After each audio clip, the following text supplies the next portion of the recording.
tugiye guhera n'ubundi kuri nkuru ya Dr Justin Nsengiyumva. Ubu ni minisitiri w'intebe w'u Rwanda yahagarariye perezida wa Repubulika y'u Rwanda muri Djibouti. Minisitiri w'intebe Dr Nsengiyumva yageze muri Djibouti aho azahagararira perezida Paul Kagame mu muhango w'irahira rya perezida watowe Ismail Omar Guelleh uteganyijwe ni kuri uyu wa gatandatu tariki ya 9 Gicurasi 2026.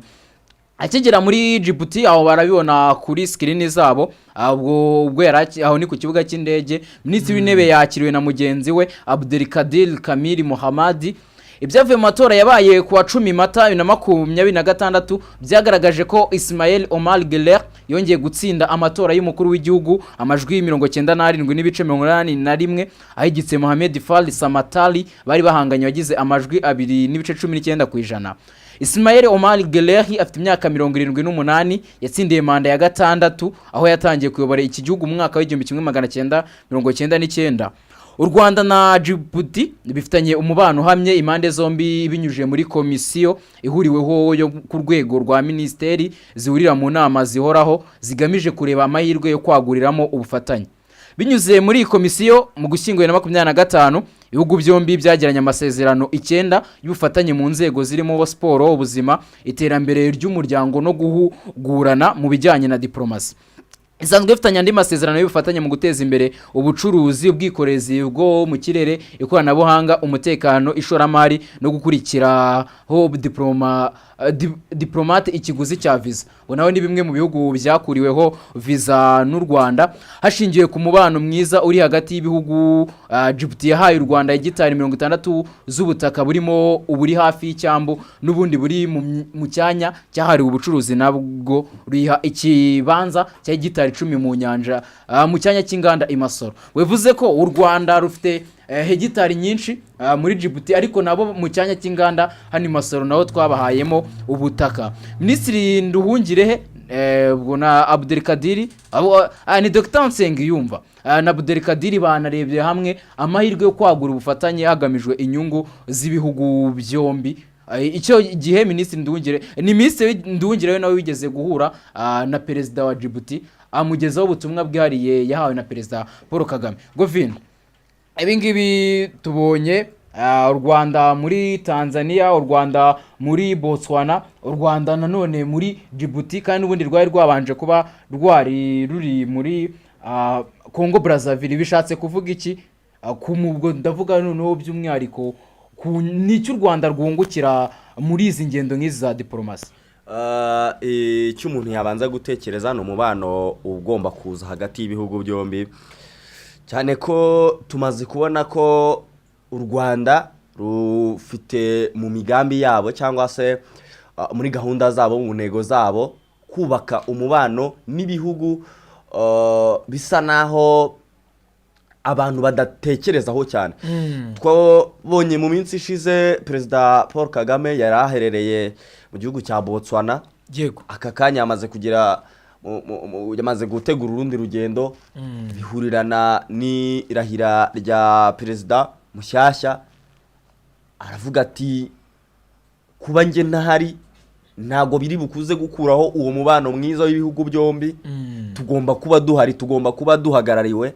Afata umwanzuro wo kuba yakoherezayo minisitiri. Aka kanya ngiye ntekereza ko apari y'ibyari bisanzwe bizwi, byari bisanzwe bimenyerewe, aka kanya ni yindi ntambwe itewe mu gukora icyo nakwita nk'urugendo, ariko ni intambwe ndende mu kuba hakwimakazwa icyo nakwita nk'umubano mwiza hagati y'ibihugu byombi, ariko no kubaka isura nziza ndetse no kwagura imbibi z'inzira cyangwa ry'amasoko by'abikorera, ndetse no kuba bakwagura ikibuga cyo kuba bakoreramo ibikorwa bitandukanye.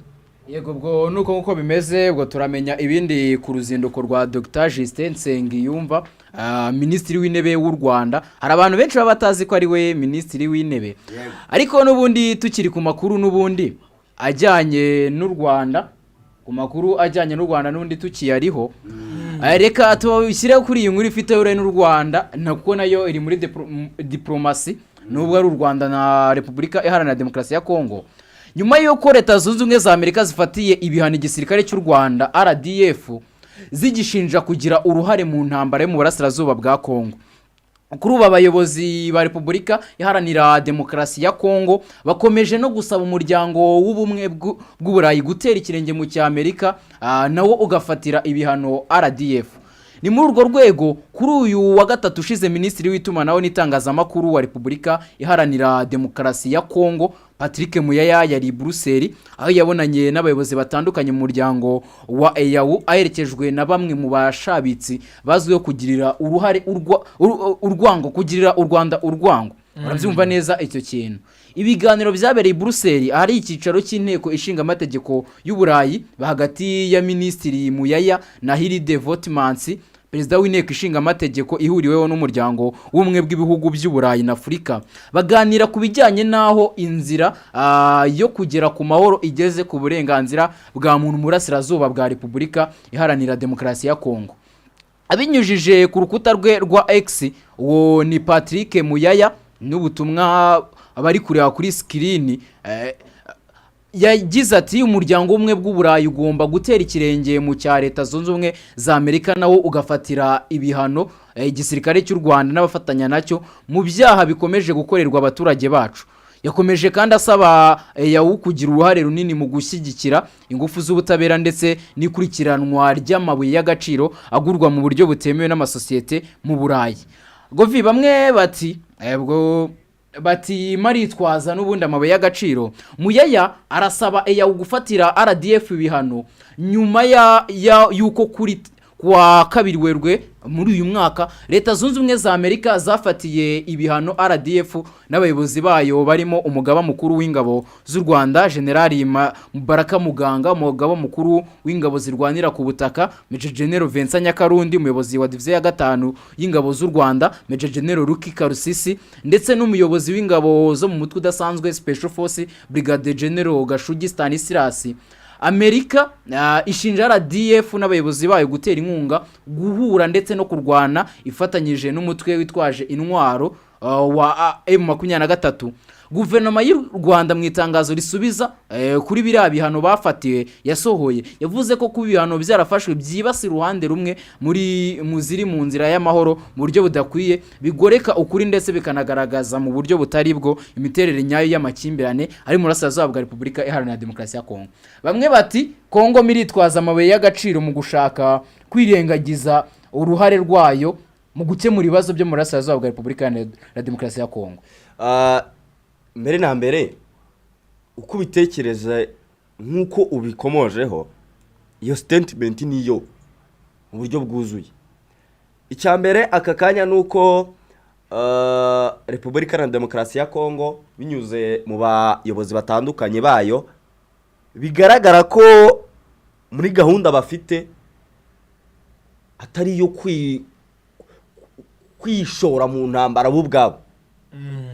Iyo ngiye nawe tugiye kurwana ariko nkaba ntabona ikintu kiri buze kumfasha kugukubita cyangwa kutuma ngutsinda, ngomba gushaka akandi kantu ko ku ruhande cyangwa izindi mbaraga ziri buze kumfasha. Kongo rero nibyirimo bamaje kubona ko intambara yo mu burasirazuba bwa Repubulika Iharanira Demokarasi ya Kongo kugira ngo ihagarare batabyishoboza. Niba batabyishoboza rero biranasa neza yuko batabasha gukora amatora nk'uko tumaze iminsi tubibona. Kimwe rero mu mpamvu bagomba gutanga mu gihe bazaba basobanura ko batakoze amatora niyo ntambara. Iyo ntambara rero uba ugomba no gusobanura impamvu utayihagarika. Impamvu utayihagarika rero ni iyihe? Ni uko udafite imbaraga zayirwana. Imbaraga rero zayirwana niyo mpamvu nayo niyumvikana ku buyobozi wenda bw'ingabo buzaba bugiye gusobanura.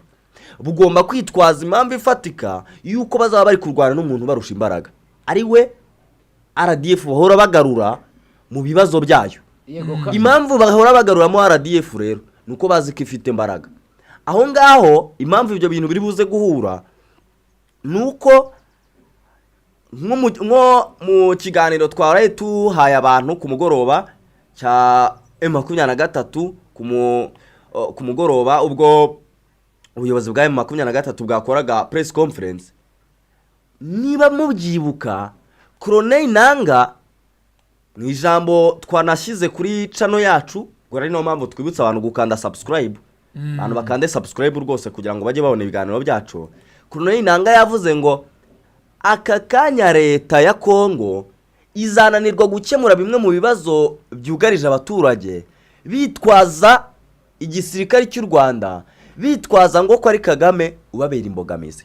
Yego, ako kantu mwibuke ko yakavuzemo. Niba rero no bihuza gutyo, birumvikana ko ingabo za Kongo n'igisirikare cya Kongo baba bagomba gushaka umuntu begeka ibyo bintu. Ari nayo mpamvu buri gihe nzajya mbona buri rwego igisirikare cya Kongo cyangwa abahanganye na Kongo bagiye kwitabaza kugira ngo babafashe gukemura iyi ntambara. Rwose ruzajya ruba ari urwo kutangaho nk'abahamya yuko bari kwatakwa. Hari no mpamvu rimwe na rimwe nyine tuzahita duhora tubona bari gusaba ibihano, cyane ko bameze nk'abantu aka kanya uramutse uje kundega kuri boss wanjye azi icyo nshoboye, nshobora kukureba nkaseka, ariko atari uko nsetse yuko wenda uje kundega ibitari byo, ariko nkaseka yuko tubundi uri kubwira ntago ari bundega, ariko umuntu uje kundegaho ntago ari bukumbe bitewe n'umubano ngiye mfitanye nawe. Kongo rero nayo iri kujya isa naho yiriza kuri iyi miryango mpuzamahanga, kubera ko bazi icyo bafite hariya, bazi ayo mabuye y'agaciro bafite, bazi ko azakenerwa n'iyo miryango mpuzamahanga, bazi ko ayo mabuye azakenerwa n'ibyo bihugu navuga biri super power. Ari niyo mpamvu nyine bahora basa naho biriza, ariko bitwaje ubutegetsi bwa Kigali cyangwa izo ngabo za RDF, kugira ngo kubera ko bazi ko bufite imbaraga, kubera ko bazi yuko aribo bantu byibuze bakwegekaho ibyo bintu bigakunda. Ese Govi, wenda Benga mbabajije, Kongo niba kurwana intambara bisa naho binaniye, ntiyakaretse ikarikira nyine ikatangaza ko yamanitse amaboko yabwo, ko ariyo turi kubona n'ubundi ishoza iyo ntambara kandi n'ubundi badashoboye kwirwana. Ahangaha icyo navuga, icyo Repubulika Iharanira Demokarasi ya Kongo bari gukora, barabizi neza ko ku igisirikare cy'igihugu kugenda ngo bavuge ko batsinzwe n'inyeshyamba, reka tuvuge gutya, cyangwa se n'abandi gisirikare batari igisirikare wenda ngo batsinzwe n'ikindi gihugu, ni igisebo ku gisirikare cy'igihugu. Umva mbanze ngusobanurire neza Aiva, bo icyo bari gushaka mo barashaka noneho uburyo nibaramuka binagaragaye ko bananiwe guhagarika intambara, ko ni intambara iri hagati y'abanyekongo ubwabo, M23 n'abanyekongo, twirwaneho n'abanyekongo ndetse n'igisirikare n'icya Kongo, kireka abandi batari abanyekongo ahubwo babiza nk'abanyarwanda barimo mu ntambara, kuko bafitemo FDL akuri ku ruhande rwa leta ya Kongo. Ibyo nawe ubihakana ko n'abanyarwanda bari kwirwana, kuko FDL mirarwana ku ruhande rwa leta ya Kongo, akaba arimo n'abarundi, ubwo ni igisirikare cy'igihugu cy'u Burundi. Aho ngaho impamvu bari kubikora gutya nayo nekereza ko ariyo mpamvu y'ingenzi bari kubikora, kuvuga ko watsinzwe n'inyeshyamba. Reka tuvuge gutyo ko nicyo jambo ari gukunda gukoresha. Wenda ntaguciye mu ijambo, ikintu M23 isaba si ikintu cyumvikana. Rega ku butegetsi kuvanga igisirikare ni kimwe mu bintu bigoye, nujya no kureba n'ahantu hose hagiye haba ibibazo, ndetse no muri Kongo kugeregiye M23 ivuka. Reka dusubire inyuma muri 2009, ubwo ingabo za Laurent Désiré Nkunda zasinyanaga amasezerano na leta ya Kinshasa ku butegetsi bwa Joseph Kabila Kabanga, bari bumvikanye ko hari imyanya bagiye kubaha, batabikurikije nibwo bahise bahubwo bashaka kuraswa, nibwo bahise bajya mu mashyamba babyara M23. Kimwe mu bintu bigoye, nekereza ko aho bigeze M23 nayo itapfa kongera kwizera ubutegetsi ubwo ari bwo bwose. Dushobora kubona ahubwo M23 nayo ihindutse nono igumye muri biriya bice, n'ubundi bigakomeza kwibasirwa nyine n'ubundi n'imirwano. Gusa mbona ibyo Kongo iri gukora, Kongo ifite ikintu imeze nk'aho iri gushukisha abantu. Banavuga aya mabuye y'agaciro, mire yashukisha ibi bihugu, ndavuga byo mu Burayi. Noneho dore izindi mpungenge zihari mu Burayi, harimo igihugu tutavuga rumwe.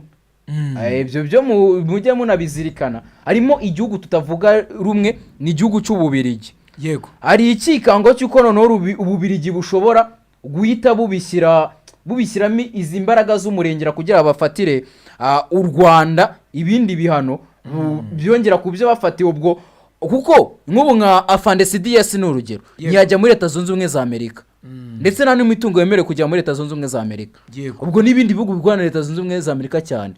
Noneho tuzisanga n'i Burayi naho nimba bafite imitungo aho ngaho ihita ifatirwa iyo mwafatiwe ibihano n'igisirikare cy'igihugu.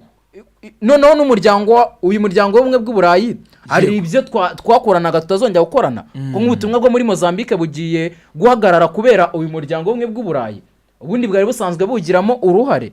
Yego, ntekereza ko ibyo byose bishobora gutiza umurindi nyine ibi bihano n'ubundi ingabo z'u Rwanda zikazafatirwa ibihano, ariko nanone ntabwo byaba ari ugukemura ikibazo cyo hano mu karere ka Afurika y'Iburasirazuba, ahubwo bizaba ari ugukomeza ikibazo cya hano mu karere ka Afurika y'Iburasirazuba govi. Kuko aho ngaho iyi miryango mirirengagiza realite biri muri Kongo n'ibindi tugiye kugarukaho n'uburyo none Amerika nayo yatangiye kubona ko ibyo bari gukora atari byo.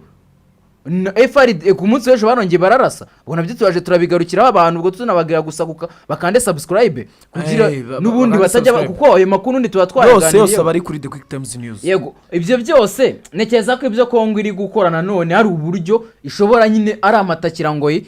Nge kubwanjye simbona ibi bihano bikunda, simbona umuryango w'ubumwe bw'Uburayi wahanye RDF cyane. N'abantu baba badukurikiye bajye baduha n'ibitekerezo biba bikenewe.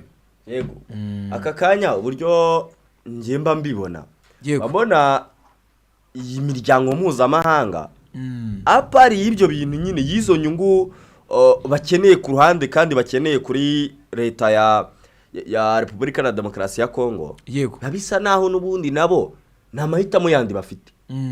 Bakeneye ayo mabuye y'agaciro, bakeneye uwo mubano mwiza na Repubulika na Demokarasi ya Kongo, kubera yuko bakeneye kuzajya kutwarayo ayo mabuye, bakeneye kuzajya gukurayo ubwo butunzi.